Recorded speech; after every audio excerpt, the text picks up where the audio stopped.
Good day mga master. Ngayon may nakita tayong dagit. Ito siya oh.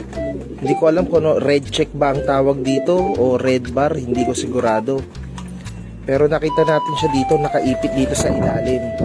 Siguro tumukod kung saan man siya galing. Pero wala siyang ring mga master. Siguro isang breeder to na nakakawala lang sa kanyang kulungan.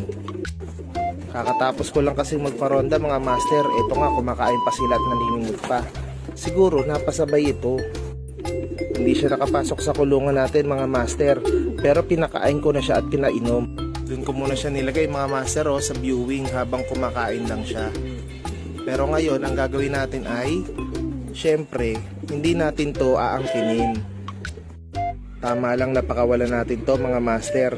Sana ganito rin ang gawin ng mga ibang fancier dyan, lalo na ng mga medyo bata-bata, na kapag may nadadagit ay hindi